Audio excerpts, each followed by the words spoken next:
You're hot.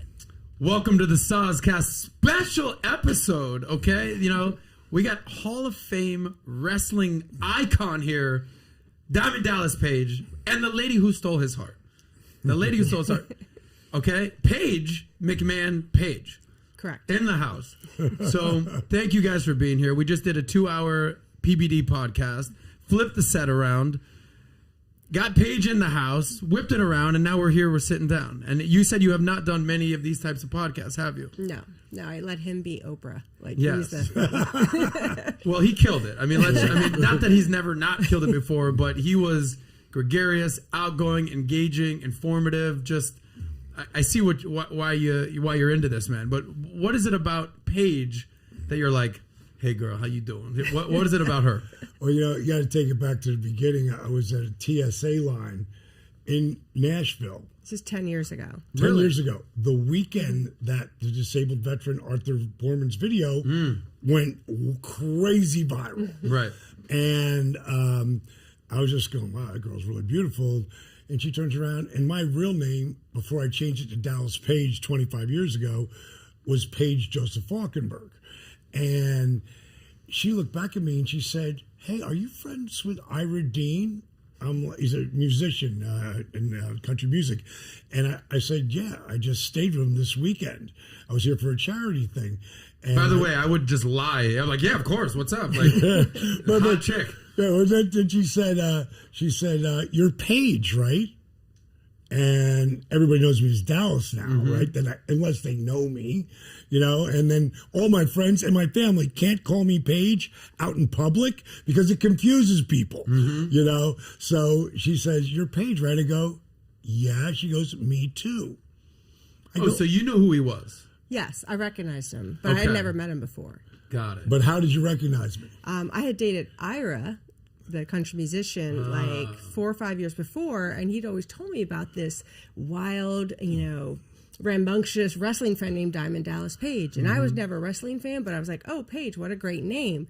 And it resonated with me. Like, I just remembered it. And when the Arthur video went viral, he was all over CNN and everything. So I was like, oh, that's Ira's friend. And just coincidentally saw him in the TSA line.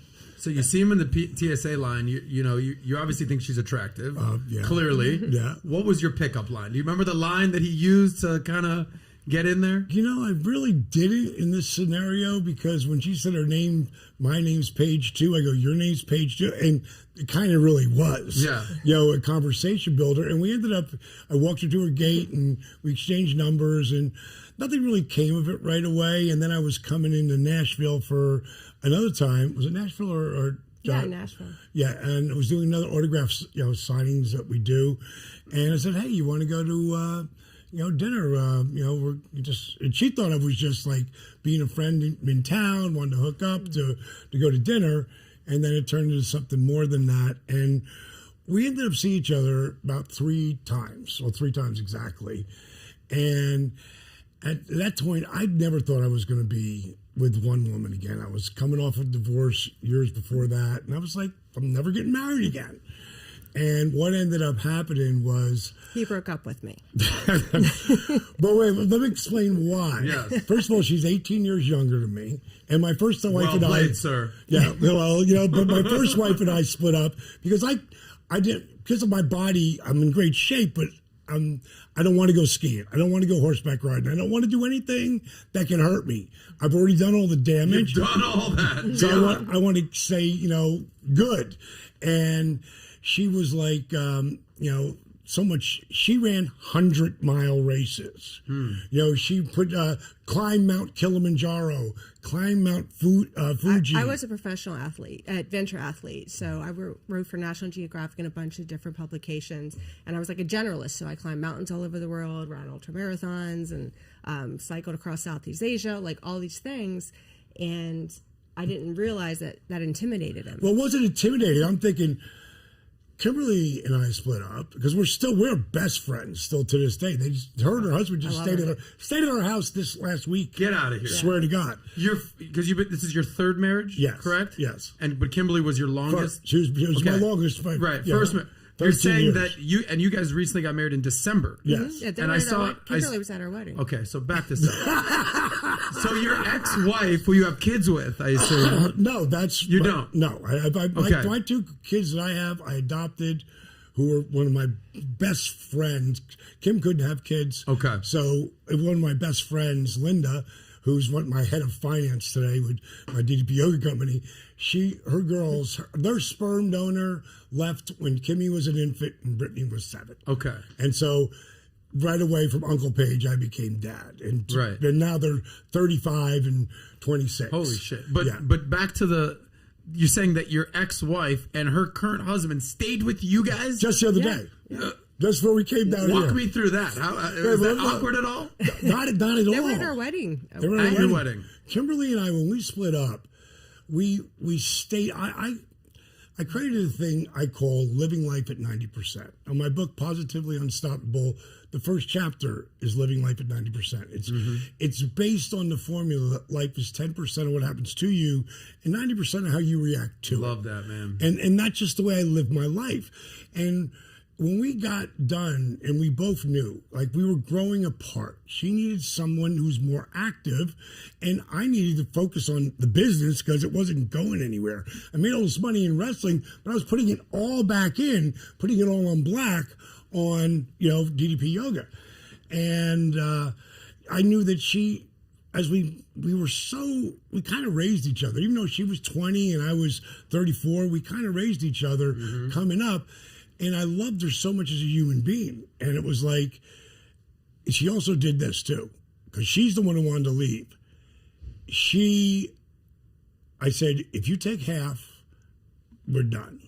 You didn't earn this. I did everything. I broke my body up, everything. If you friggin' take what I give you, I'll always be there for you. And which was about 25% of our net worth at the time. And I did it for a reason.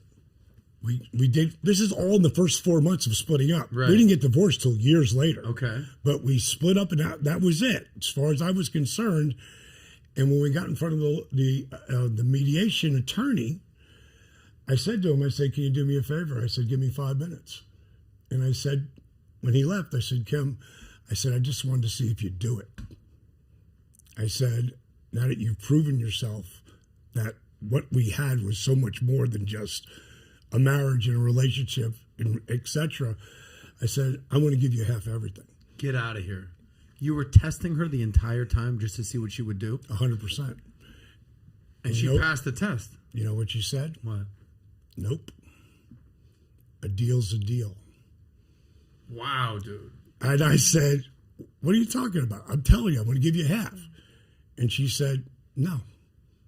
A deal's a deal. Do you promise to be there if I need you?" I said, "I'd do that anyway." Wow, man. So that's the relationship. So now you understand. Her husband, I love him like a brother now. I mean, like super, super tight. Now, because that was 17 years ago. Dude, you could write a book on just how to get from out of a relationship the right way and have it be actually a beneficial relationship in current and in the future. And like you hear so many stories about these ugly, ridiculous So bad. Hollywood breakups, everything in the news right now with Johnny Depp and Amber Heard and Will Smith potentially. And here you are telling your wife, "Hey, look, I'll give you 25%. You didn't earn all this." And then on the last second, you flip it and say, "I'm actually going to give you half." And she says, "No, I'm good. I just want you to be there for me." What? Explain the blueprint for that. It's just like when we would go through the crazy yelling, screaming that everybody goes through, I could pull myself down and go, the only thing that's important is our friendship and what we've made. Because I kind of raised myself growing up as a kid.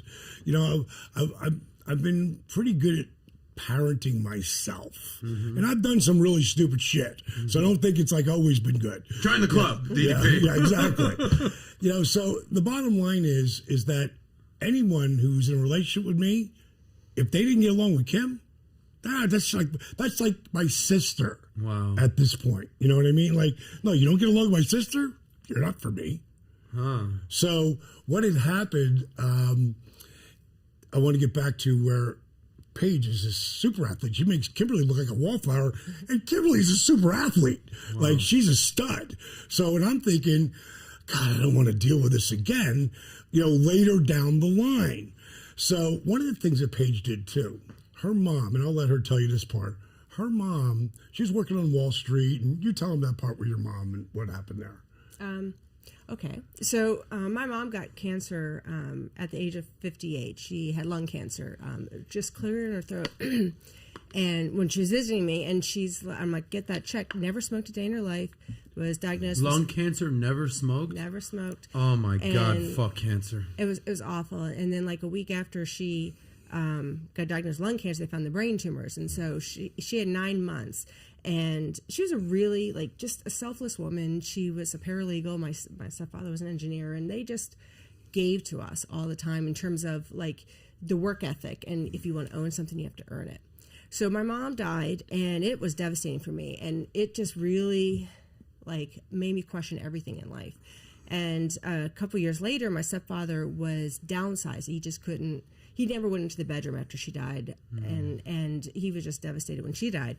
So I found this unfinished bucket list when I was helping him move, and it was my mom's list that she had always wanted to do. Now for herself, and she'd always talked about it. I mean, as kids, we would always look through the National Geographic magazines, and it was all these crazy things like see the 7 wonders of the world, climb Mount Kilimanjaro, Mount Fuji, and it's not like I grew up in Pennsylvania, out in the country, but like. We didn't go hiking as a family. Now, we went cross country in a van and slept in that for 3 weeks, but we didn't do all these crazy things, but she'd always wanted to.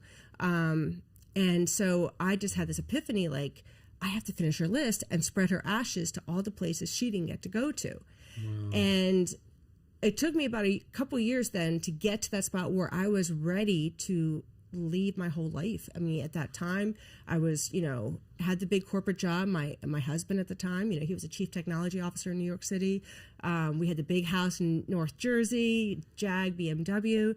And, who does that? Who just leaves it? And I talked to my husband, like, hey, let's do Mom's List for a couple years and just leave all this. And he's like, no, I'm climbing the corporate ladder. Like, why would I do, what are you, crazy? Mm-hmm. My family thought I was crazy too. And I was like, well, I'm doing it. So we got divorced. I sold everything I owned and completely downsized and like took off. But also understand that her mom taught her about investments at what, 13 years old? When I was 18, she marched me into Merrill Lynch.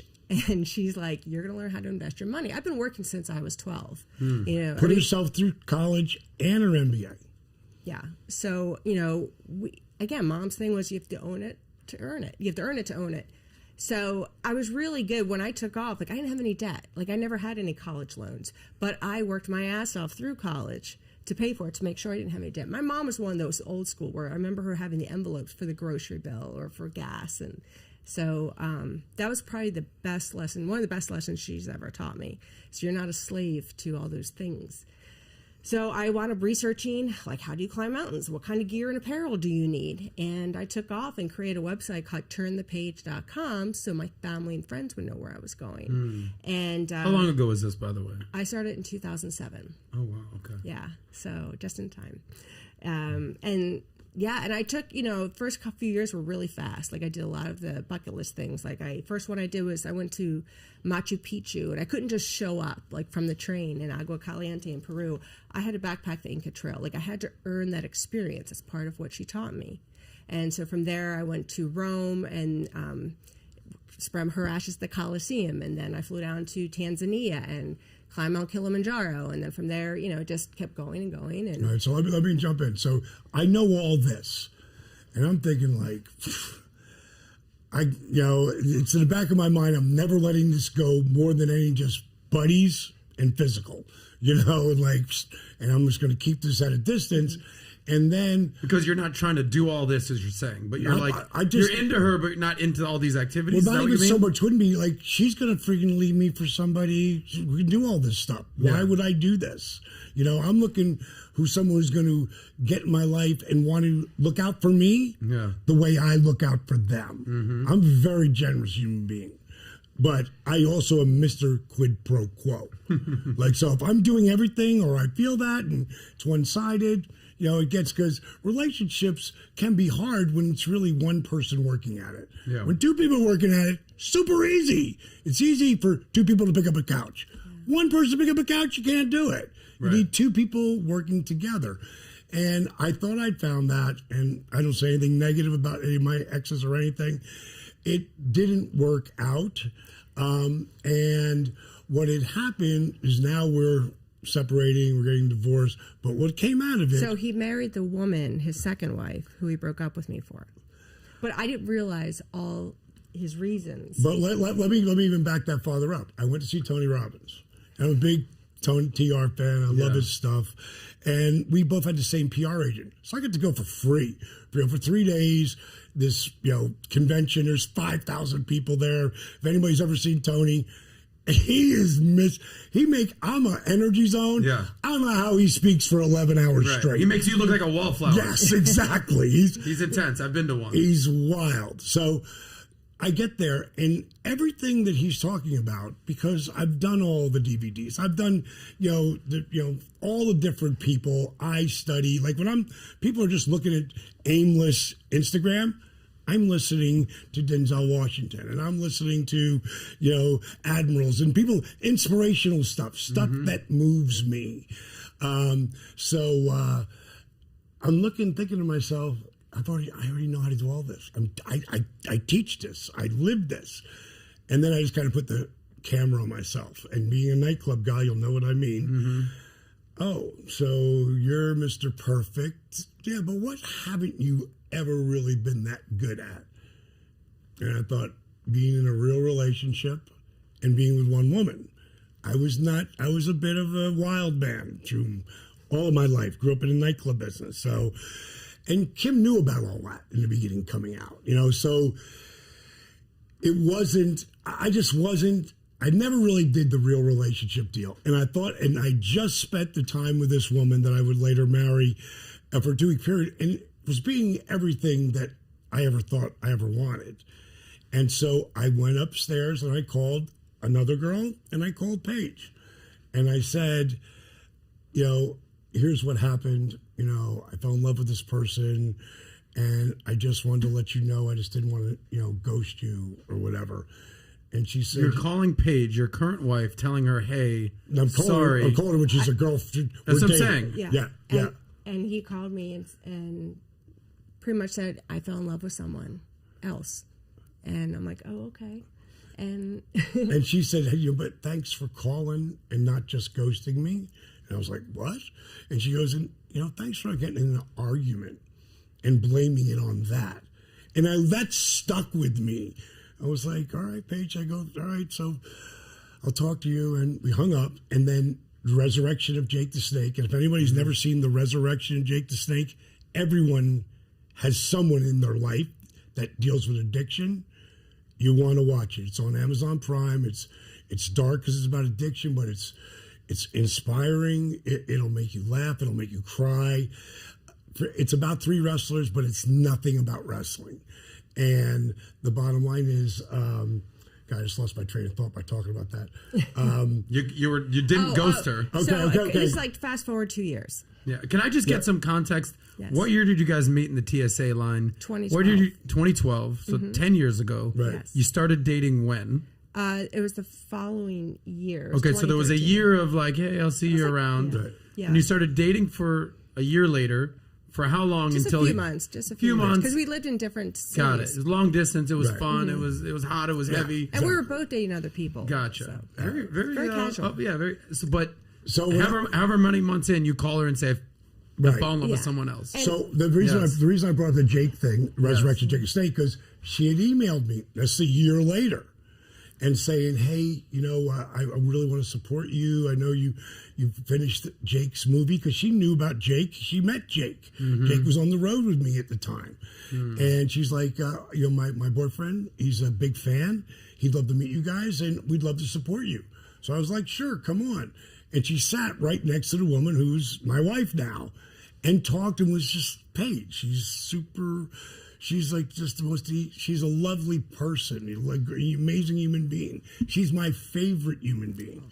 And look at her blushing over here. I do have to tell you, it was funny though, at the Resurrection of Jake the Snake premiere, they came to Nashville, and so I'm there with my current boyfriend and I'm sitting in the same row next to his wife, and she and I, talked, and she was great. But there's Dallas, and then there's my boyfriend, and then there's Ira. So 3 guys I had dated. We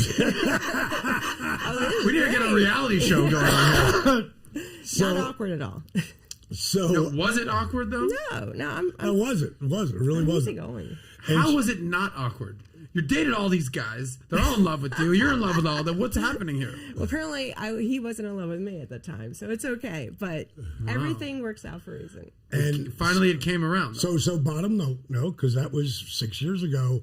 And what happened is we left, and that was the end of it. And then 2.5 years ago, 2019, I'm split up. I'm going through the divorce, the whole deal. And up on my Facebook feeder page comes Paige. And it's a video. Freaking Facebook. Here we go again. The algorithms. Haunting you, bro. And she says, hey, guys, today's a really happy day, but it's kind of sad because it's the end of my mom's bucket list. Here I am on the Great Wall of China about to spread her last of her ashes. And I was like, holy shit. She actually really did what she said she was going to do. Wow. And you know how many people do that? Very few. Yeah. A lot of people think they do, but they don't. A lot of people will talk the talk, but not walk the walk. There she is walking on the freaking Great Wall of China, spreading her mom's ashes, doing what she said she was going to do. That must have made you feel some type of way. Now, I'd been looking, like, occasionally on Facebook, just seeing what's happening with Paige. And now this just came up, and I thought, I'm going to call her. Like, I hadn't talked to her in 6.5 years. I literally pick up the phone. How soon after seeing that video did you call her? Right as it was finishing. Boom. Yeah. And just called her and said, listen, I just... Did she answer? No. I saw him call. I saw him pop up, and I was like... I just started smiling. I was like, I don't know what he's up about. This sneaky mofo. Let me go to voicemail. So you saw. I did, but you said, okay, buddy. I let it go to voicemail. Did you leave a voicemail? Of course. Please tell us what that voicemail sounded like. It was just, I'm so proud of you. I just saw your video on Facebook about finishing your mom's bucket list. I go, so many people never do what they said they were going to do. I always knew that your character was at the top of the list. Wow. I'm just proud of you. Hung up. And then a few minutes later, she called. You checked the voicemail? Mm-hmm. And then walk us through what's going on in your mind then. And I was like my heart started beating because I really liked him when we dated. Like, I thought, oh my gosh, we have so much in common. He didn't see it. I mean, first of all, the names are ridiculous. Yeah, Paige and Paige. Yeah, his birth date's the same as my father's. So, no daddy issues. But also at the time, a couple more things. I was a yoga instructor too. Like, I was traveling the world, but I took up yoga because I had broken my back the first time at 16. And it helped me train for all the mountain climbing and ultra running. And so the Arthur video really resonated with me. So when I saw him that weekend, it went viral in 2012, and I saw him in the airport, the reason why I went up to him, not just like, oh, hey, we're friends, both friends with Ira, it was because I said, I want to thank you for helping that man. I said, I understand the back pain because I've been in a body cast. I had to learn how to walk again. And yoga has helped me so much. And I love that you're reaching people through DDP yoga that wouldn't take a class from a big, tall blonde. He's a beat up older wrestler with tattoos, a man, So that's originally why it was. So we had that in common. And the broken back, he got into yoga because he blew out his back. Right. So when he broke up with me, but I was playing it cool. Like, I didn't want to be like, I really, really like you, And I was getting ready for a race in Iceland. But when he left you that voicemail and you were playing it, you're getting goosebumps, heart flutters. What's going on? Because I really liked it. But so I was like, please be separated from Brenda, because I didn't want to I didn't want him to be that creepy guy, because he was always such a stand-up person with me. And so I was like, please don't be the guy who says he's separated. And so I called him back and he congratulated me. And I had asked him, like, oh, so how are things, with your wife? And he said they were separated. So I was like, yes, sir. Yes. But, this is a really interesting part. And it was a while before we met, and we're not that we at this point we're Atlanta and Nashville. It's only 3 hours, 3.5 hours, but we decided to talk and really get to know each other. It reminds me because I saved almost all of them, the texting, because the texting are letters from, John Quincy Adams, the love letters he wrote to his wife. Right. And how we went through this period of really getting to know each other, like asking the hard questions. Right. Like, Before you guys met up? Yes. How long did you guys talk? Oh, she's saying 3 months? 3 months. Before you met up in person? Yes. And then when you guys met up in person... Wait, let's not... Sparks, we're not there yet? Let's not get here. Slow down, buddy. There was something that just happened. There was something that happened over this period of really getting to know each other. Like, I said, ask me anything. Because I'm not a liar. I will tell you. Open book. Open book. Especially never doing it again. Like, there's nothing I won't tell her, or vice versa. I mean, nothing. There's nothing. And I don't ever have to think about anything. Is that the best approach in a relationship? Being for me, that full disclosure? For me. What are the benefits of that? Of being so open with your lady? Well, I'll give you the thing that she sent me right before it, and I'll tell you why it works. Because it doesn't work with everybody. Because other people, they're different. And she sent me this one thing right before we're about to see each other. And she said, finding someone's true love is finding someone who speaks your language so you don't spend an eternity translating your soul. We speak each other's language. Yeah. And if you don't speak each other's language, like when I was going through because I was trying to save the marriage towards the end, or I should say in the beginning of the end. And the friggin' counselor was like, you guys are oil and water. Oh, damn. Like, you do not belong together. You know what I mean? That's how, I didn't say it, he said it. He's the guy who's supposed to be pulling you together. What does it mean to speak each other's language? Because obviously you're both speaking English. Like, that's not, there's a hidden meaning there. What does it actually mean to speak each other's language? What's the love language? What do you think, Paige? I think that, we're both very open-minded people and we're non-judgmental, and I think that's key. We also don't have any ulterior motives. I don't need his money. I'm financially independent. I'm good, baby. My mom told me to be debt-free. I don't have DDP money, but I'm fine, and and I'm way low maintenance. But we just, I don't know, like I just always know, he knows what I'm thinking before I do, and it's vice versa with things. We can, just little things we can see with each other, like, I don't know, we know the mood changes and we just talk to each other. We've never had a fight in 2.5 years. Compare that to when you said with your previous relationship you spoke a different language. What does that mean?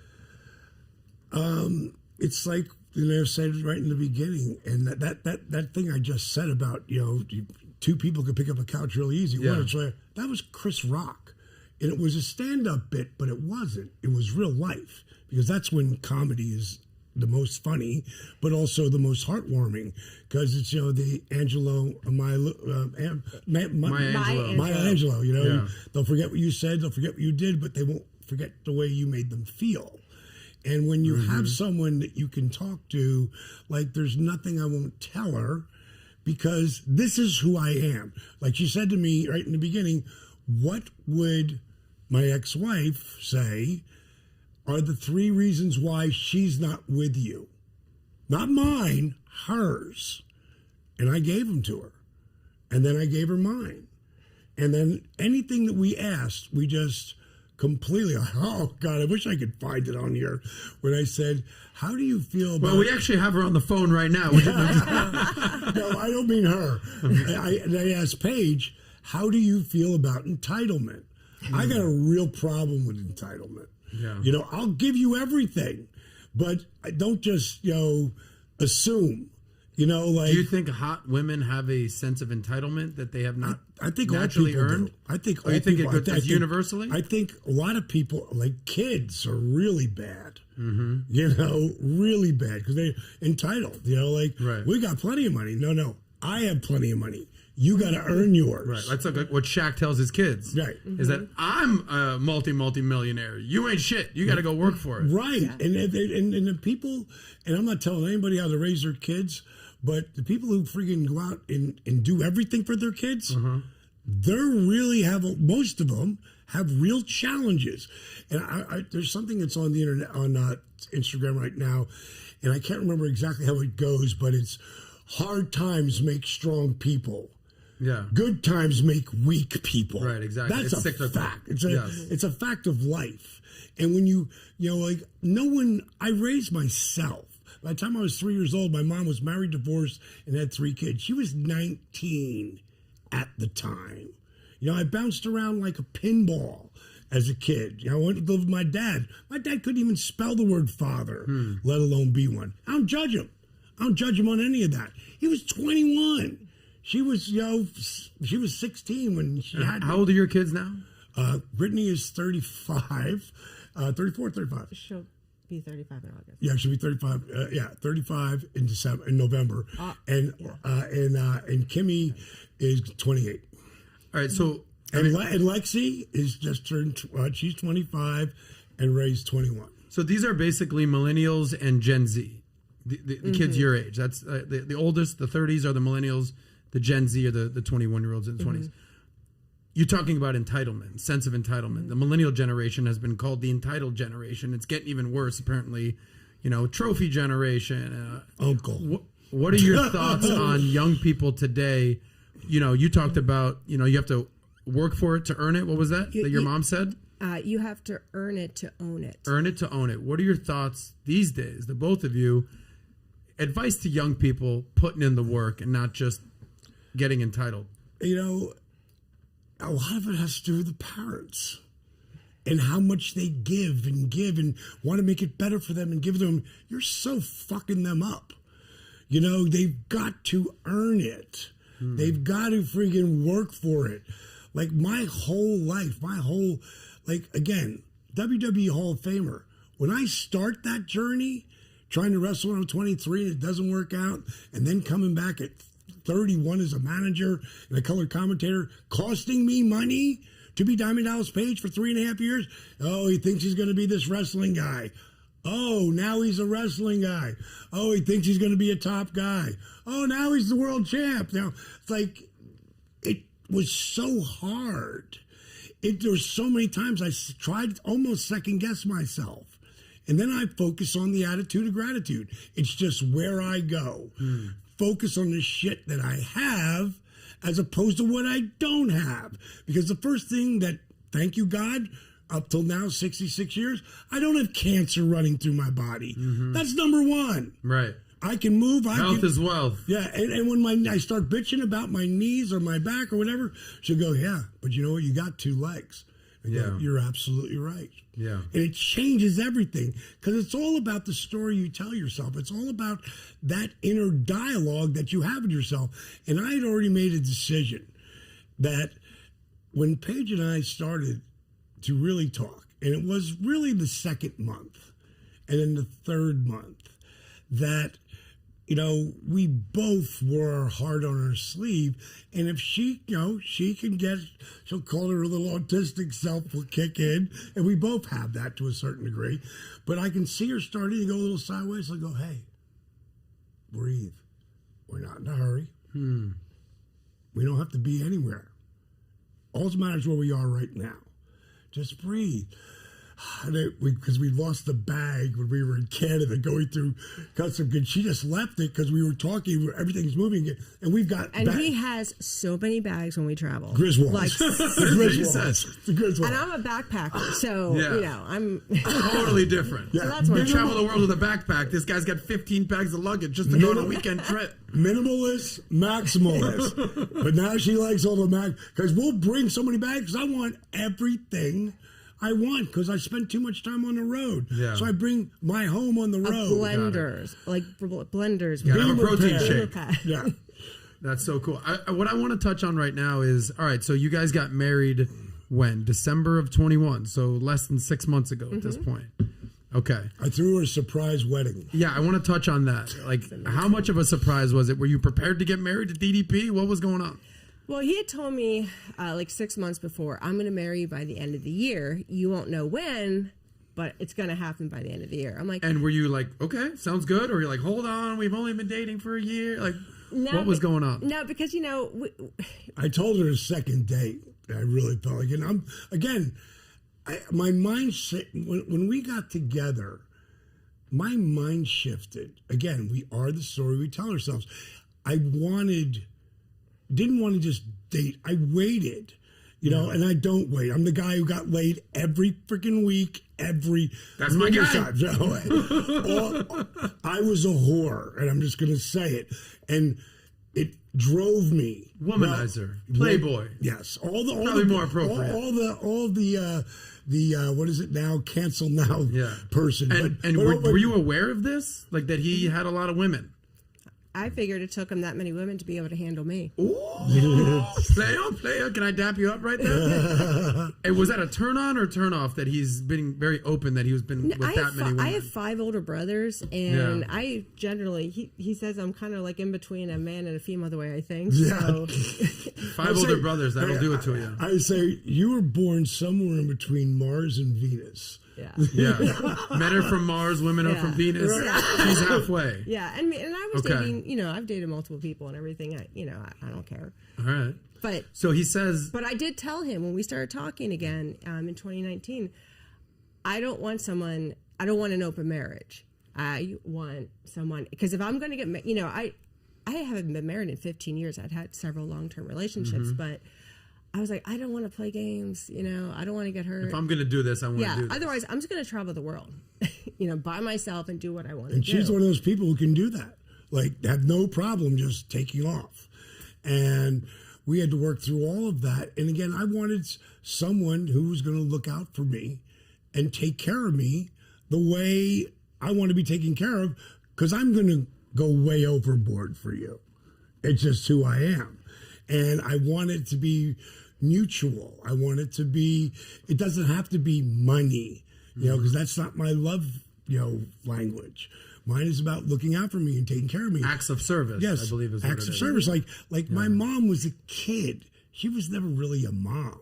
She was like my big sister, who was a wild one, and my dad was the same way. And I didn't judge them ever. It's just something. You go to your family's house for your mom, and everybody buries your dad.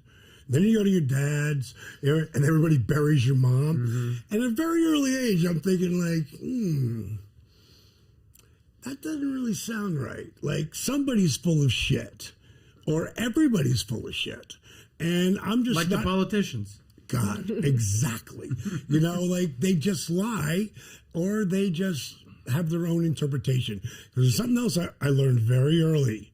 There's my story, there's your story, and then there's the story that really happened. Then there's the truth. Right, and then there's the truth, and everybody remembers it differently. So unless it's been videoed the whole time, and unfortunately now they're even able to change that. Right. They put somebody's head on somebody, and you think, oh my God, he said that, or she said that, and they didn't. It's really, I feel bad for... I'm so glad I grew up through the 60s and the 70s, 80s and 90s. And I know I got a lot of good years left, but I can't say that I'm going to be all that bummed out 30, 40 years from now, what these kids are going to be going through. Oh, shit. Let me ask you, he said his love language is acts of service. He's been very vocal about that. I want to do someone who will do something because you're a very gracious person. You'll do unto others. Like, clearly that's who you are. What's your love language? And how does he provide that for you? I will give you everything. I'm a caretaker. He didn't realize it at the time. I didn't. But, I took care of my mom when she was dying from cancer, and I think for me, as long as I'm appreciated, then I'll keep giving you more and more. But if I'm not appreciated and it's more of like an entitled, expected, then I'm out. Sounds like you're both anti-entitlement. Yes. Okay. Yeah. So now... How appreciated do you feel? Oh, he's amazing. But I'm the same way. I feel the same exact way. I tell her I love her, I don't know, 100 times a day. Every day, we're both like, thank you, thank you, thank you. And that's words of affirmation. I believe that's part of the love languages. Yeah. So now that you guys are married, what I want to know right now is... Wait, let me tell you the married part. The married part. Okay, yes, let's get to that. So she has no idea. And you're saying the actual wedding part. Yes, go. Yeah. My daughter, Brittany, she pulled it all together. Without her doing it, it never would have been as successful as it was. She worked really hard on it. And we had met in Nashville. in Chattanooga, where we met at this place called The Dwell 2 years before the marriage. 2 years to the day we had met at The Dwell, and it was, forget about it. It's this boutique hotel in China, right. And as good as it was then, it's better the last 24 hours. So that's how our life is. And I know a lot of people look for that, but it's accepting each other for who they are and growing together and having the same language. So I told Britt, I said, it's getting close. It's December now, right? Mm-hmm. And on December 4th, we do this huge Christmas party. There's 200 plus people there at my house. And her and Britt, they're all pulling it all together. And she gets out of the shower and she walks up to me and she throws her arms around me and she goes, "You're not marrying me tonight, are you?" And I just burst out laughing because I know it's 5 days away. And I go, "No." She goes, "Oh, thank God. I don't think I could take it today." and I said, "But it could be tomorrow." And I just left it at that. And just know, he and Brittany actually sent in the mail. That's what I'm going to get to. Go ahead. This postcard. Would you pull up her Instagram? Because we can pull up that story in a little bit. They sent this postcard, and it was from our friend Ira, who was having this Christmas party. This guy Ira again. Yes, and it was supposed to be a red and white Christmas theme party, so you had to wear red and white. Mm-hmm. So comes, and it's the same day as, coincidentally, of our anniversary. And so in the back of my head, I was thinking, I wonder if we're getting married at Ira's party. I had no idea. And so I had this red evening gown that I had made when we were supposed to go to Cannes International Film Festival, or International Series Festival in France in October. His series, Guardians of Justice, was picked up by that. And so we were excited to go there, but unfortunately, with the COVID restrictions, we weren't able to make it. And so he's like, "I want you to wear it to Ira's party." And she's going, "No, it's too sexy." I go, "You're wearing that dress." Get your sexy on, girl. Yeah. So is this the dress? Yes. That's a dress. So you'll see there's a back shot where it's really. Look at those guns. Yeah, that's called DDPY, brother. That's true. No weightlifting, period. So what ended up happening? Show a couple more pictures. When we got to that spot, wow. My brother's behind it. When we got to the spot where you saw me just walking a second ago, she saw someone with a photographer at the bottom of the stairs, and then where there's a little side room at the Dwell, and they were like, they started to open up the curtains, and she looks over the curtain, she goes, "Is this happening? Are we doing this?" And I go, "We're doing this. It's on." And they open the curtains, and there's our family there. Oh, that's so cool. And she just crying. And then eventually I got down and asked her to marry me. Yeah. I've never done that yet. And right. You kind of got to ask as well. Yeah. Go back to one picture, if you can. I love, go back one more. So he asked you to marry her, and then go back the other way, Eric. That one right there. The guy goes, "You may kiss the bride, bro." Okay. And then you lay it on her. What was that moment like? Oh, it was magical, man. It was because we wrote our whole vows. Now, let me just back you up before that. Yeah. So she's all pumped. This is the family's here. It's going to be a nice small wedding. And then when we come walking into that room where we're getting married right there, there's 100 more people. Oh, man. So how many people are there in total? 120. Wow. Yeah. And you had no idea this was happening? No, not at all, like of that magnitude. I've never been that girl that wanted like a big princess. I've never even tried a wedding dress on. Like my first wedding, we got married in Jamaica and jumped off a cliff. Like it wasn't, and that was like, I was 24. So, this was such an incredible surprise that he went through this elaborate plan. And it was funny because Brittany was the wedding director here. She had everybody, like all these cards, "Do not leave your room between this time and this time. That's when they're arriving at the hotel. I don't want any chance of her seeing anybody."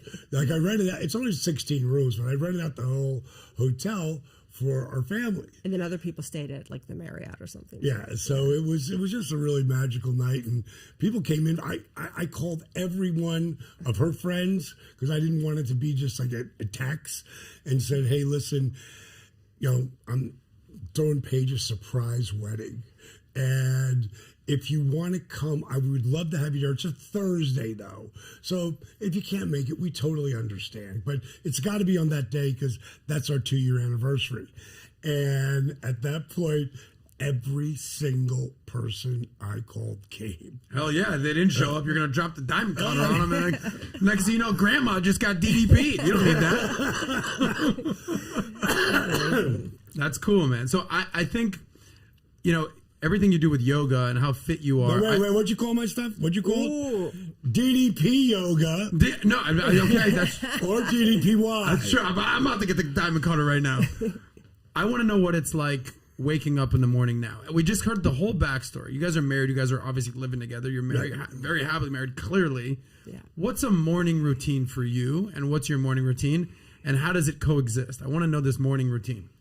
Okay. I would say, every morning, like we'll wake up and we just actually hang out in bed for a little bit, and just we both of us were never cuddlers ever. Like at the beginning, we were stuck on opposite sides, and somehow when we ended up in Chattanooga, and after talking for 3 months, I've never been a wrap up, cuddle up.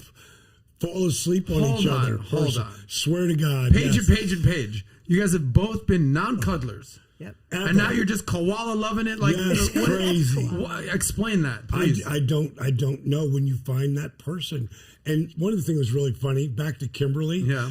Kimberly was at the Kimberly and Aaron. My daughter Kimmy, who's named after Kimberly, she was there for Kimmy's wedding. Her and Aaron came to the wedding. And she said to me, because she's met Paige twice now and spent some time with her, she said, I just want to let you know, I really like Paige. But after the whole last scene, she goes, I just want to keep it just friends. We'll be acquaintances, blah, blah, blah, blah. By the next time we came and stayed with him in Vegas, she's like, oh my God, I love her.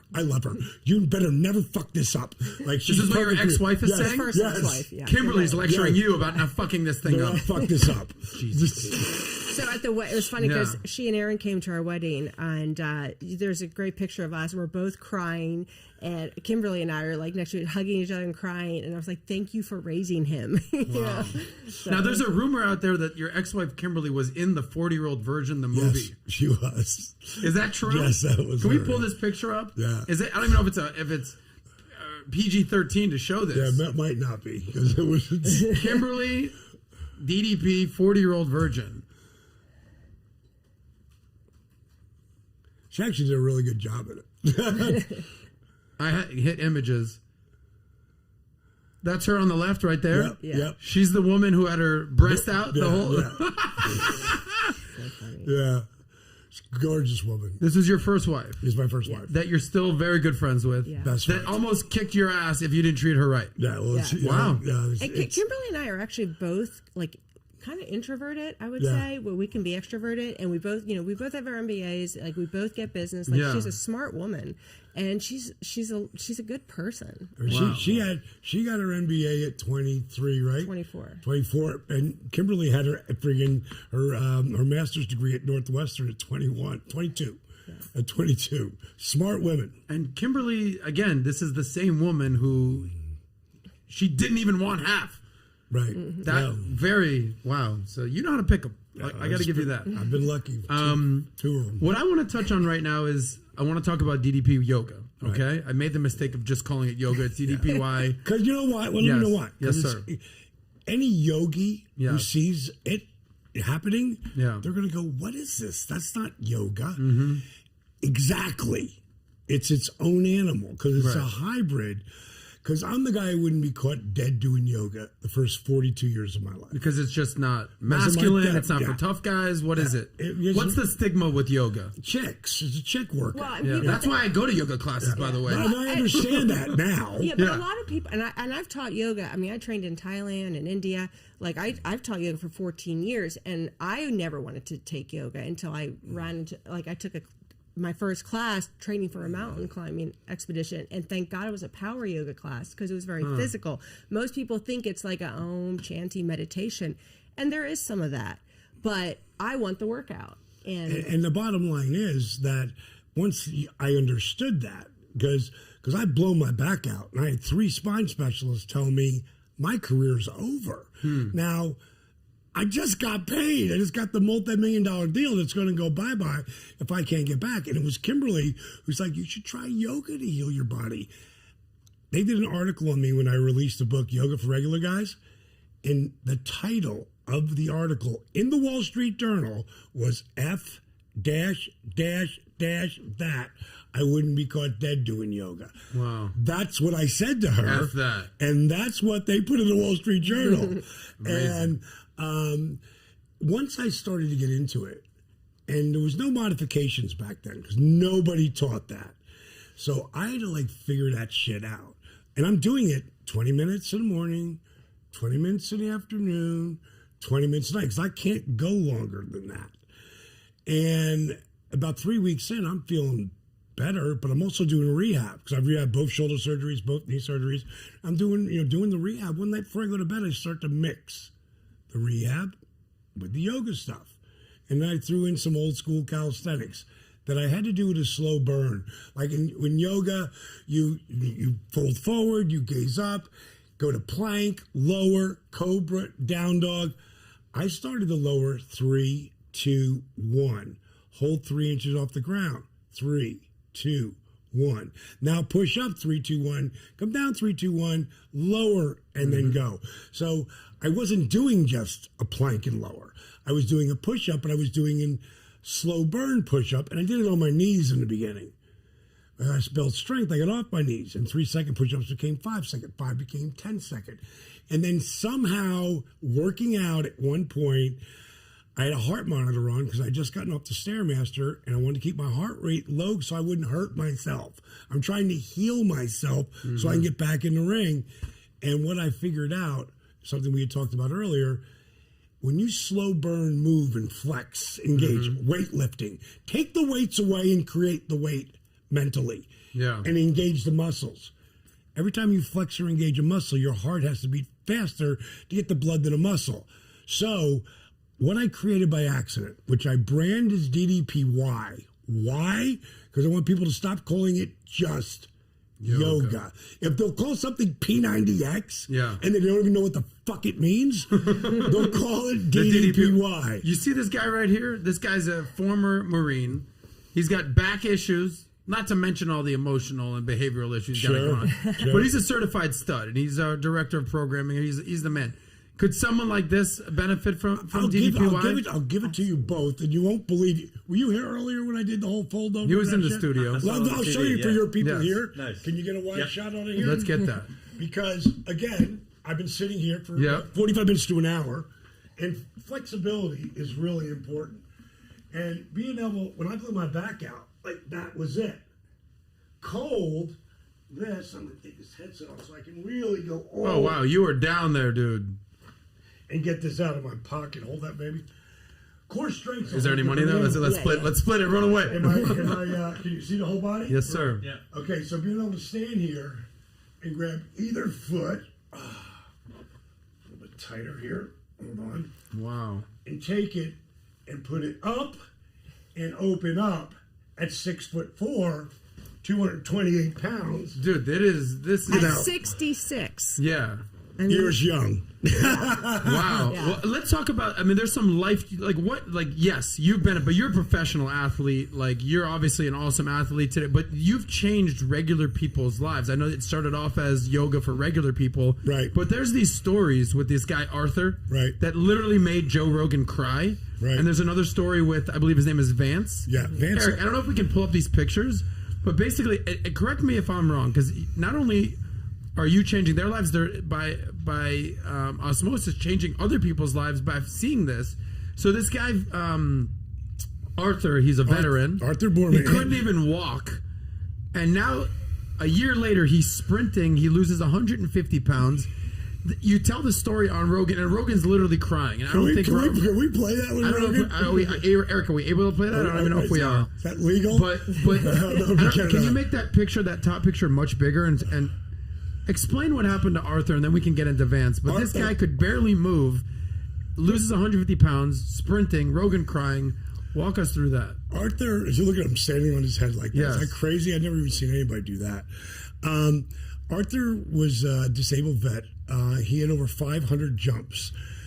Coming out of those airplanes, they're dropping 10 feet a second. Have you done airborne stuff? No. Okay. He never not walked away from a jump hurt. Ever. Wow. And he did 500 of them. Over 500. And there's guys who've done 5,000 and they're fine. You know what I mean? I'm about 5,000. But, they're certain your body, you know. He was a little guy. Ankles, knees, hips, back. The bottom line is he had knee braces that pulled into his back brace. His wife took 20 minutes to put him on every morning before he went to the can, right? Damn. So then he'd grab his cuffs and start walking. He would lose 140 pounds in 10 months. More importantly, lost a knee braces, back brace, and canes, not just to walk, but run. If anybody looks up Arthur Borman, it's, Boorman, or just DDP and disabled veteran, it'll come up. Just on our YouTube, has over 107 million views. 107 million views. On Facebook, it's over 250 million. Wow. And that's not to talk about the 100 different languages it's in, because it's in little, written script. Crazy. And it's got over 1 billion views. So I changed one person's life. My business partner, Steve Yu, made that video. And when it took off, it put us on the map. Now, the next guy Here's a video right here, by the way. Oh, yeah. Can we play it? Yeah. Can you put a little music on that so they can hear that? Yeah. This is him. Yeah. But we can't hear it on our side, right? Just them. No audio. No audio. Oh, no audio for them either? But they could see. He's a can they- 47-year-old disabled veteran. He can basically given up on life. There he is right there. Injured as a paratrooper in the Gulf War. Now just Again, watch, your 500 watch this. jumps. Watch this. Watch when this person hits. Boom. Oh, that took That's a how toll they on the all back. fall. Yeah. And it's because of the lack of knowing how to train anymore. Remember, my stuff is standing still, engaging and flexing, so you're burning off calories, burning off fat, because how's he going to do that like that unless he's going to do some sort of thing that requires dynamic resistance? Well, it's low impact, so you're not putting all the Most stress on your yoga joints. instructors turned me away, all but one. Enter DDP. And basically, I say, with the knee brace and the back brace and canes, I'm thinking to myself, how am I going to help that guy? I mean, that's the first thing that goes through. And when he started this journey, he literally was just doing it by himself. And when I saw him videoing a video he put up himself, like a guy just talking to the camera, I called him and I said, Arthur, who's Sanji? And he goes, do you want me to take it down? I go, who's Sanji? He goes, well, I'm a Buddhist and that's the name. I'm a teacher. I'm trying to keep my anonymity. He goes, you want me to take it down? I go, no, I want you to get a better fucking camera. And that's when he started filming everything. Wow. And that's the only reason that we don't have Look at him falling down, but just keeps getting up. Look Right, at and this guy. using the chair to help himself get up and get down. And I'd never done that with anybody before. That's something he started. And then I just started to, create that kind of a workout so that people could still have that. Look at that. And here he says, I've lost so much weight, his pants are going to fall down, but I'm not going to let him go because I just appreciate you coming by and leaving comments and stuff. Which is really great for him to see that it motivated him. And he started really actually believing in himself. Now, this right here was like, oh my God. Oh, I hate seeing that. Oh, damn. But that just shows you how he was mobile and trying to get movement without having the canes. And this one always cracks me up. But when people see this, like, oh my God, he's not going to be able to do that, is he? And then, oh, bang. Oh, man. Right into the wall. And he says, just because I can't do it today doesn't mean I won't be able to do it ever. Wow. And those are those slow burn push-ups that I was telling you about. And now he's walking. Straight with up the cane. walking. Yeah. And then, of course, this is where the music changes, and it's really great, that Coldplay song. And he starts walking without the canes. And this just shows you, like, if you never give up. And these are the 6 pictures I was talking about, sitting down, picking up and grabbing the foot. And as you see, he keeps getting higher and higher. And then eventually grabs his cat. Skinnier and skinnier. Right. Hey, I'm a cat guy. Great for that guy. You know, 6 months, he loses 100 pounds. More importantly, he's that guy now. This is him now? And he's not just walking, he's sprinting. Sprint, Dallas. Yeah, that's a moment, man. Wow, man. Yeah. Let me ask you. Clearly, this is something that gives you pride. Sure. I mean, clearly. Compare this feeling to literally helping this guy's life and changing these types of people's lives, and compare that with the feeling of being cheered on by 100,000 people, stadium, rockin', celebrity, Hall of Famer. Like, what do those two feelings feel like? Is one more special than the other? Are they equally special? Explain that. You know, even above that to me is the resurrection of Jake the Snake. Like, that documentary, you know, is along the lines of Arthur's video and being at the top of the world. I tell people all the time, what I did in wrestling was super cool, man. I lived a dream on such an incredible level. But what I'm doing today is like life-changing on a different level. Like, I tell people every holiday season, because, you know, everybody gets a little bummed out at the holiday. Not everybody. A lot of people do, though. They go through depression, lost loved ones, whatever it is. But my answer every year is go help somebody. Because if you go and help somebody, you're going to feel better about you. Like, automatically. It's not like it's not a cliche. It's a fucking fact. I help people all day long. He's the most generous person I've ever met, and I've been all over the world. Like, he's a genuine, good human being, incredible human being. And what does it do to you to help others? Because, you know, they say it's better to give than receive, right? We've all heard that before, especially in Christmas.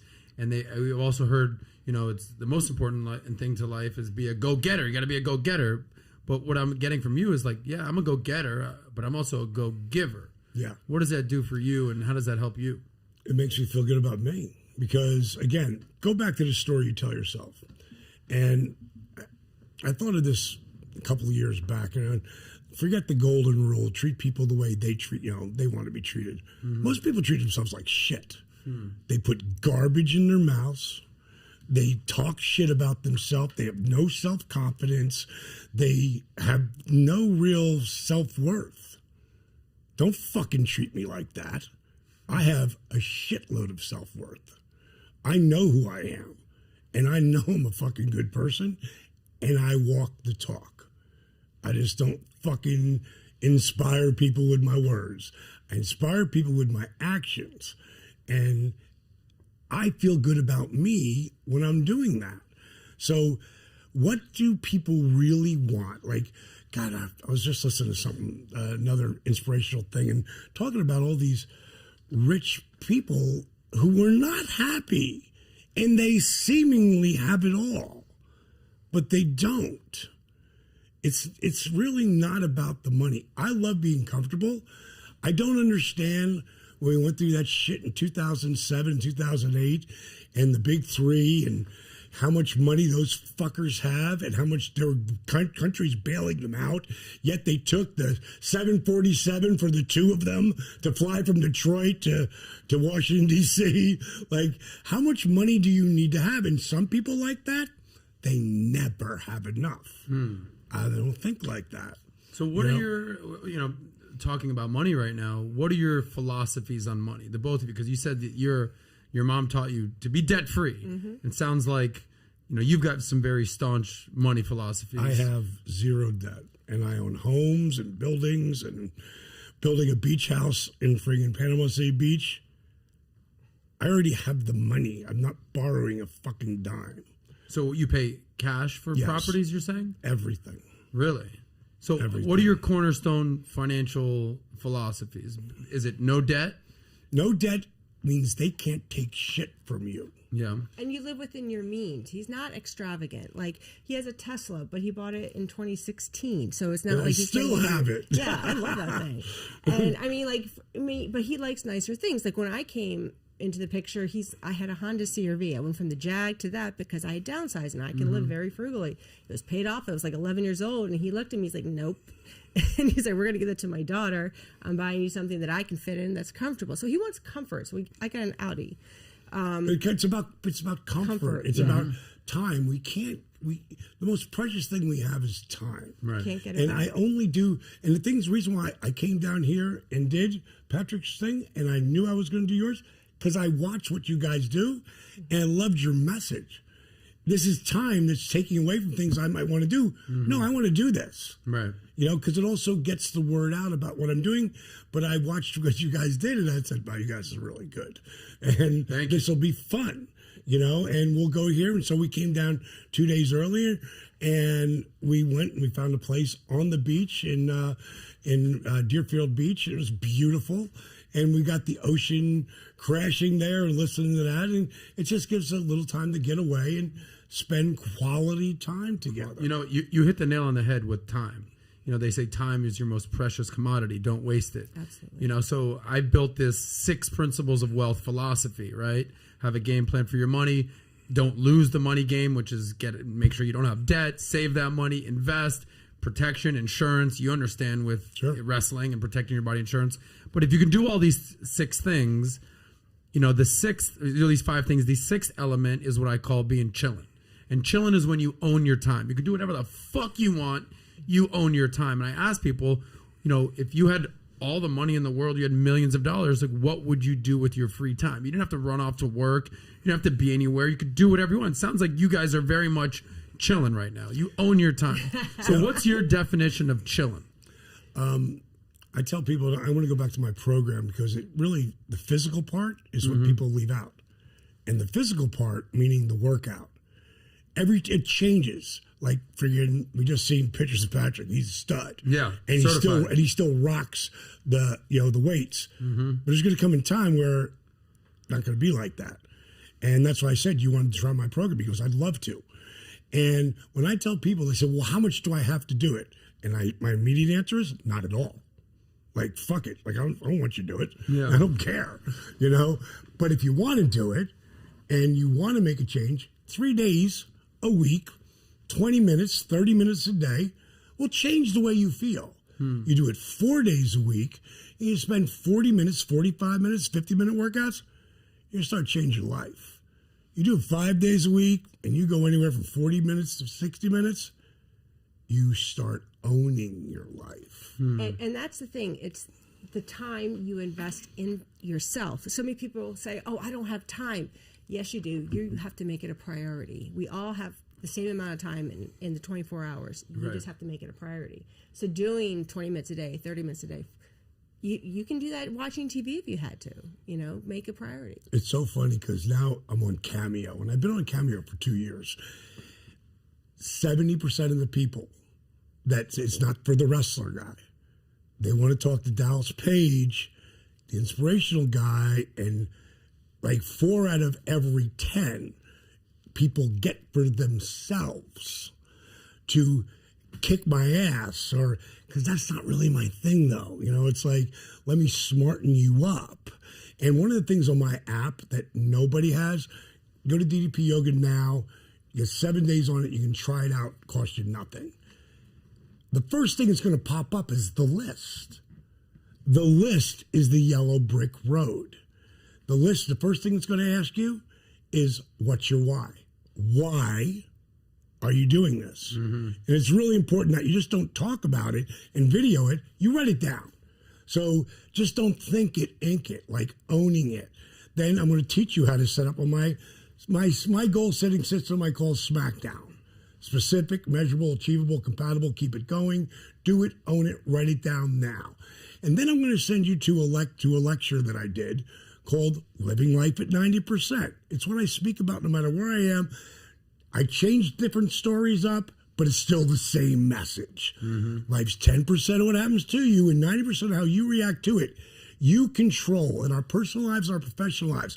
We're constantly hit with one adversity after another. Most of which we have no control over. But the one thing we have total control over when we work at it is our mindset. It's the way we think, the story we tell ourselves, the way we react, adapt, and take action, and the way we breathe. And if you own the way you breathe, you're really starting your way to owning your life. And then I give you other inspirational things to watch, and then educational. Food Inc., Genetic Roulette, GMO, OMG. Watch that shit. Because when people put, it's convenience, and our country's food sucks. Go to France, go to Italy. Whole different world. The Mediterranean diet's where it's at. Right. This guy eats Takis left and right. It's fried food. I try to tell him all the time. And it's Relax. okay. It's okay when you're younger. You'll pay the price later. But the big thing too, like when we talk about food, I mean, it's the gluten-free, dairy-free thing where you're limiting the inflammation you put in your body. So if you have a bad back, it is so key. And I thought, like 10 years ago, he had told me about, you gotta go gluten-free, man. It's, by then I think it only broken like 7 bones at that point, including my back. So since then, I've broken 19 in my back twice in 6 places. So for me, when I went gluten-free 10 years ago, like it made a world of difference. I mean, a world. And so it's important, like, so I can attest to it, that it's not just BS and him just going off about, not eating processed food. When you did that thing, I'm like, all right, I'm in. I'm in. Yeah. We got about 15 minutes left. So what I want to do right now is sort of a rapid fire round. Is that cool? Sure. So, and then we can maybe get some callers. Did you want to say something? No. So we're going to cover wrestling. We're going to cover relationships. We're going to cover everything. And we got about, I would say, let's do the rapid fire in less than 10 minutes, and then the last 5-10 minutes of calls, and then we'll make this thing happen. So, best moment of your career, most memorable moment of your career. What do you got? Hall of Fame. Hall of Fame. And what does the ring say? Inside the ring, it says work ethic equals dreams, exclamation point, DDP. Most memorable victory. Randy Macho Man Savage, first to put me on the map. It so dramatically changed my life, I can't even believe it. Oh, yeah, Macho Man. Yeah, brother, dig it. You could do the Macho Man one. Lowest moment wrestling. The stalker angle in WWE. What happened there? Well, it just wasn't. There was a war between WWE and WCW. I didn't realize how deep it went, and they had messages to push WCW down, and I was the golden boy who came in and got bitch slapped, but WWE came back 5 years later and did the right thing with me and started to, put me in different things. And I never got the run I wanted as a wrestler, but I had such an amazing, I give nothing but appreciation. Hell yeah. Would Vince McMahon make a good president of the United States of America? I don't know about that one. Okay, how about this? Battle of the Billionaires. Who would be a better president, Vince McMahon or Donald Trump? Oh, God. Great question. Are you saying you want to write in a third-party candidate? The Rock. Yeah. The Rock. Yes. Let's get The Rock Rock for president. I want The Rock to be the president. How would The Rock be as a president? I think he would be unbelievable. I really do. And I think that he would push a lot of buttons on a lot of people because he is a free-thinking spirit. And but he's a great businessman. He's a great politician. I really feel like he's a great human being, you know, and I've been around him enough, not super close to him, but we had a really amazing moment the first time I met him. I was a huge star in WCW at the time, and we had a pay-per-view in Canada the next day. They had a Saturday night show, and I went to the show, which you never did, being in another company, unless you were looking for a job. And I just signed that big contract. And Big Show, who was one of my best friends, you know, I went to see him, and afterwards we were getting ready to leave the building. He goes, you know, The Rock was the main event. And he said, you want to meet The Rock? And I said, sure. So we walked in the locker room, and nobody's there because everybody gets out of there fast. And like, Rock, you still here? He goes, yeah, I'm in the shower. He goes, great, I got a huge mark who's dying to meet you. I was like, you son of a bitch. And I said, yeah, I don't want to meet you. I don't want to meet you unless you're naked and your whole body's all soapy. And now he's coming in the shower, brother. Yeah, he's like thinking, like, you know the voice, but not here. Who the fuck? And he sticks his head around the corner. He's like, Diamond. I said, I'll see when you come out, bro. So he comes out. We talk. He was super cool. I said, Jake Roberts was booking when you came in '96, and he called me up and he said, D, wait till you see this kid, Rocky Maivia's, Peter Maivia's grandson and Rocky Johnson's son. And I'll tell you what, man, he's going to be huge. He said, he's so good looking, I don't know if I want to fight him or fuck him. So I'll do both. And Brock's like, that sounds like Jake. So we shake hands, we're leaving, and I'm almost out the door. And then I hear, as I'm just about to walk through the door, hey, Diamond. And back then, Rock had the big mullet sideburns and stuff. He's putting on one of his $1,500 Versace shirts, and he says, Diamond, there's only one people's champion. Whoa, Big Show's like, oh. And I just deadpanned him. I went, Rock, you're right. And you? Well, you're looking at him. Oh! And I was out the door, and he gave me the eyebrow, and it was just a great moment. That's so cool. So he'd be your pick for president. 100% over anyone. That's so cool. Rock, if you're listening, you're probably listening to DDP right now. Please consider running in 2024. Yeah, like he has the time for that. Exactly. We talked about this earlier on PPD podcast. You've had a lot of special guest celebrities that have shown up in WWE and wrestling and WCW, everything. Karl Malone, Dennis Rodman, Trump made an appearance. Now you got guys like Bad Bunny and Logan Paul showing up. What's your favorite special guest appearance? I mean, Logan Paul's making a name for himself, doing everything. I'll tell you what are your thoughts on this? That kid's a marketing genius. He's got the right look. He's a super athlete. Super athlete. You want to talk about a guy who loves himself and friggin' understands who he is, and he's got it going on like a rock. As far as the believability, the self-worth, he never thinks he can't do something. I don't know him, but I know what I'm looking at, and the guy that I'm looking at can pretty much, if he walks the edge and doesn't jump over the edge, right? He's got that it factor. He could be wherever he wants to be. I want to talk relationships for a second because I want to include you here, Paige. 3 keys to a happy relationship. What are your 3 keys, and what are your 3 keys to a happy relationship? Ladies first. I would say appreciation. Your actions speak louder than words, because people will tell you how much they love you, but they don't show it. And so he's really good at doing that. And I think just long-term taking care of each other. That's it. It's a great 3. How about you? Number 1 is just like you dreaded it. Speak each other's language.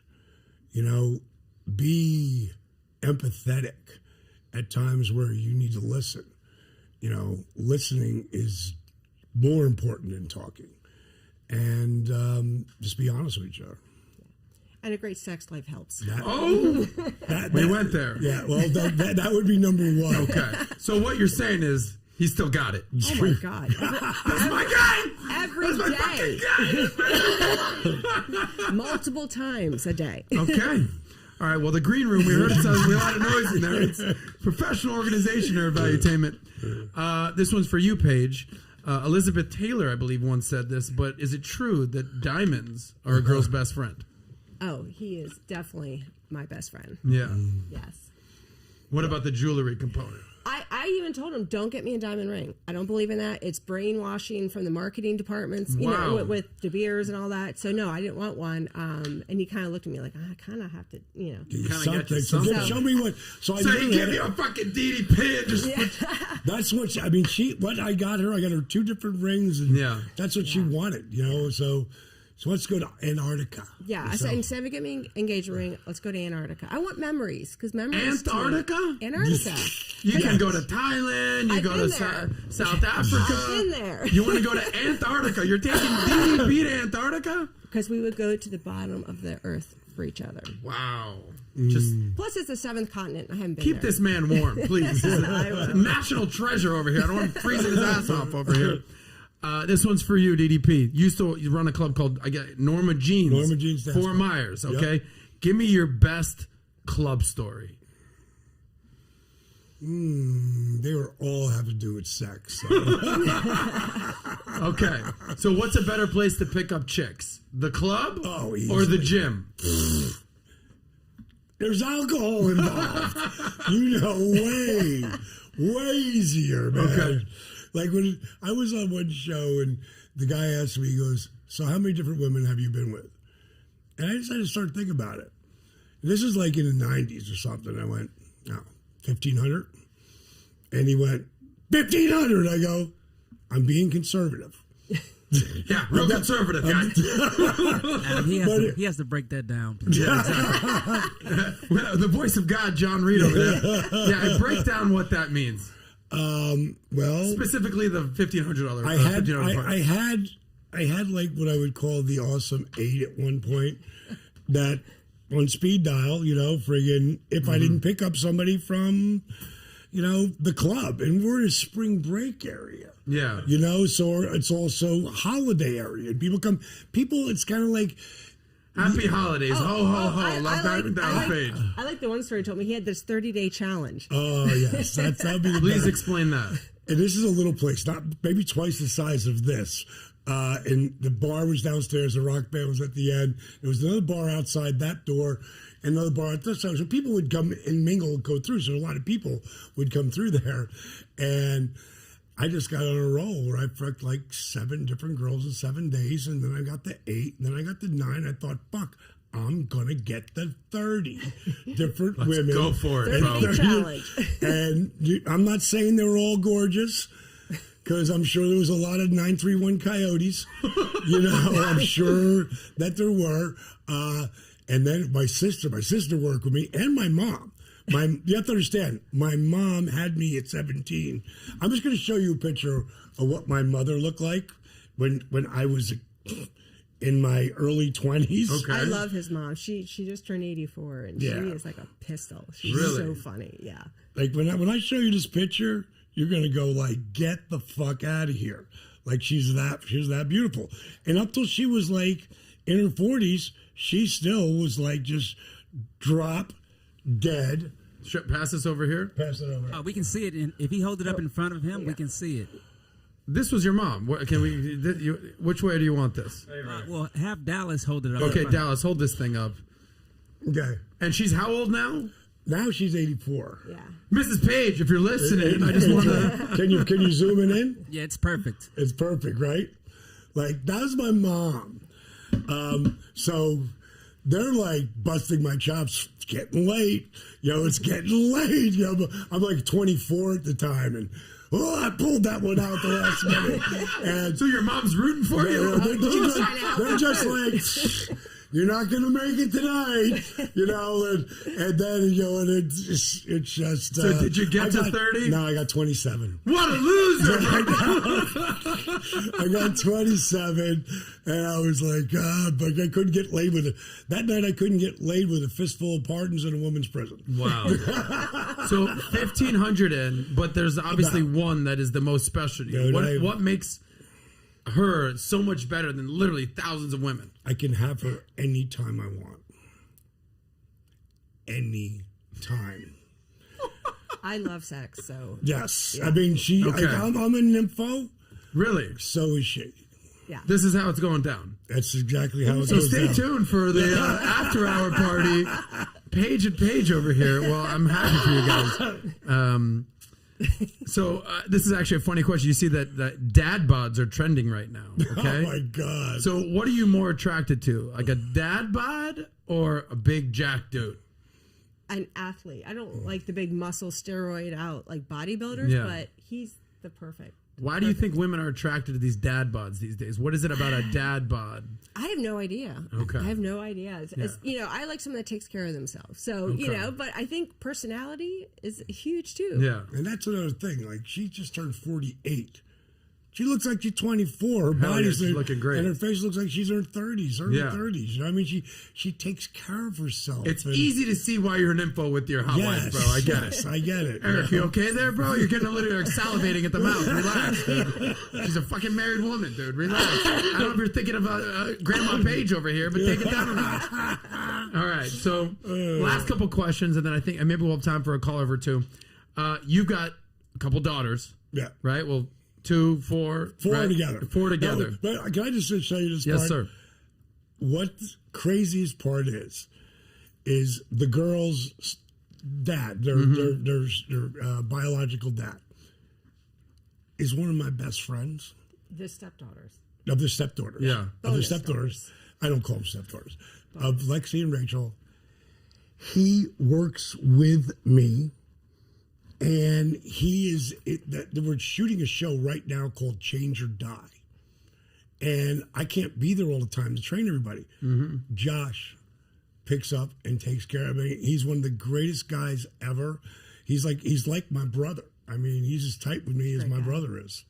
And that's from my second ex-wife. They share. 4 girls. It's always the playboys, the womanizers who end up with the girls. The daughters. So I got a thing coming for me, buddy. I'll tell you that much. When a young man shows up to take out your daughters, what advice do you what advice do you to give to your daughters, and what do you tell the young man that shows up? I assume there's going to be a certain wrestling move that'll happen to them if they don't act right. My favorite moment was when Rachel, when she was 12, looked like she was 18. I mean, just gorgeous. And she's getting ready to go on this date to a movies with this boy who's 14. And as we're leaving, I've already talked to him. Yeah. Okay, I've already talked to him. And then as you're leaving, I shake his hand, and then I pull him and I go, she's 12. Yeah. 12. Yes, sir. Yes, sir. So He got the message. he got the message. He got Okay. the message. Wow. I'd be very intimidated if 12. I'm scared right now. All right. Last thing, and then we'll go to a caller. There's this thing called toxic masculinity out there. You familiar with this phrase, toxic masculinity? I'm not. Men are being too masculine, or the downfall Really? of societies are men are being. I thought it was the other way around. Okay, so exactly. So speak what I on this thought. topic of toxic masculinity from a man will beat your ass, but who will then change your life with DDPY yoga. This concept of toxic masculinity. How do you grapple that? God, I don't know, man. I don't get it. It's not toxic, so it's hard. Yeah, whatever I'm doing, it's always worked for me. Yeah. Like you asked me earlier when we were on Patrick's show, like people ever get in your face or in a bar. Never. They want to buy me a drink. Yeah. Well, you got that type of personality where it's infectious. You can tell. Well, that's what I've lived with. So, I think if anything, with the way the world is right now, and I don't have any, beliefs in any way. I don't judge people, but if anything, I think guys are more feminine than they've ever been. They want people to man up. Well, I just want them to be who they want to be. If they want to be that way, I have no problem with it. Yeah. Got plenty of gay friends and trans friends. I don't care. I don't give a shit. Like, are you comfortable being you? Are you a good person? Yeah. That's all that matters Most to me, important. man. That's all that matters to me. Love that. You want to weigh in on that at the end? No, I agree. He's good. He summed it up. I mean, toxic. Look at that. Look at that supportive wife. I Look at will that. say though, Yes. having worked in the corporate world years ago, you dealt as a female. You deal with all that bullshit, like that Me Too movement. I got it. I mean, I remember going to a client visit and he had asking me, "Oh, meet me up in the hotel room," and I was like, no." And I was negotiating global contracts. It wasn't like I was like an admin assistant, trying to build her career up or an actress. And so you see all that bullshit, and it was. It's sad that it's still going on, but I'm hoping the next generation it'll be much better. Well, from a woman's perspective, and then we'll get this caller from a woman's perspective who worked in the corporate world, and then you kind of went on to do your own thing and really help fulfill your mom's legacy. What advice do you have for women? Because they're getting so encouraged to, you don't need no man, work, become work your way up the corporate ladder, and then there's on the other side of the angle like. Be a good wife, be a good mother, totally different. Like for a man, it's pretty simple. Wake up, kick some ass, make some money, do your best. It's pretty simple, straight line. with women, it's very conflicting ideology. It's kind of, you've been in sort of both ends of the spectrum. What are your thoughts? I tell every woman, do not look for a man to be your meal ticket, ever. Because then you're dependent on them. So find something, first of all, find something that makes you happy to do as a career, and it will never be a job. But most importantly, have some self, I guess, not self-worth, but just be able to take care of yourself. Because again, you don't want to be, owned by somebody because you can't get a job or make your own money. And don't have kids unless you can afford them and take care of them. Save that money. Yeah. Well said. John, do we have a couple callers lined up? Yes, we have Mike on the. We got Mike on the line. Mike, what you got for DDP and Paige P? Yes, hi, hello, Mr. Page. Because always you're actually that was admire your work, and my first question is what got you into the also pro wrestling? I just wanted to be as a kid. It was like a dream, and I tried it when I was 23, and it didn't work out. I had 3 matches. I sucked. I hurt my knee, and I kind of let it go. And then it came back at 31. And the way, my story is like we're literally writing. We've got a script that we're working on right now that's going to be a series that is a series of different guys. And it's something that our stories are so amazing. And it's not just mine. Like from Eddie Guerrero's to Kevin Nash's to Scott Hall's. They're all, Mick Foley, all of them are unbelievable stories of how they went from being like Edge was humongous fan and caught Hulk Hogan's, bandana and then wrestled him 20 years later. They were crazy. Well, you're like the fine wine of wrestling because you didn't get started until you were 35. Right. That's crazy. Thank you for that question, Mike. John, what else we got? The other caller got disconnected. That's all we have. Okay, so John, do you got a question, buddy? Yeah, you think you can take Diamond Dallas Page in a wrestling match? You, Adam? No, not even close. I don't even think I can take Paige, but that doesn't mean I'm not masculine out there. John, I feel like you had another follow-up question for that 1500 number. You're very intrigued right now. No, I'm done. John's married. I don't know if he's even had anything in 2022. Yeah, so I'm living through Dallas, man. Dude, Eric, you got anything before we wrap up, bro? This has been awesome, guys. Why don't you plug? I think we got a couple links that to your website and to what you want to plug and your new show. Please plug that. Anybody who is out there and you want to try the program, just go to ddpyoga.com because that's where it's the best deal. And take 7 days free on the app and check it out. But don't listen to what I've said about my program. Go on Facebook, and it's not my DDP Yoga Facebook. Go to the one that's DDP Yoga, all is one word. DDP YOGA, one word. It's a member site. There's over 70,000 people there. You got to see what those people say about the program. So, if you want to follow us on Instagram, I'm at Diamond Dallas Page, at PAYGE McMahon. Paige McMahon. Or at DDP Yoga. That's awesome. Here's what I'll say. I believe that this is me. I believe that there's 3 cornerstones of life and lifestyle, and it's health, wealth, and happiness. And brother, you got all 3 going on, and then some, bro. So I really appreciate you guys being on, and we're gonna make sure to lock the green room so you guys can do your thing afterwards. If you guys have not subscribed to Valuetainment or VT Money, please do. Do all that, smash a like, all the algorithm stuff. But give a shout out to DDP and Paige McMahon. Lovely bride. Congratulations, you two. We'll see you guys next time. Can we throw up one of these before we go? Hell, fuck yeah. Feel the bang! We out. Thank you, DDP.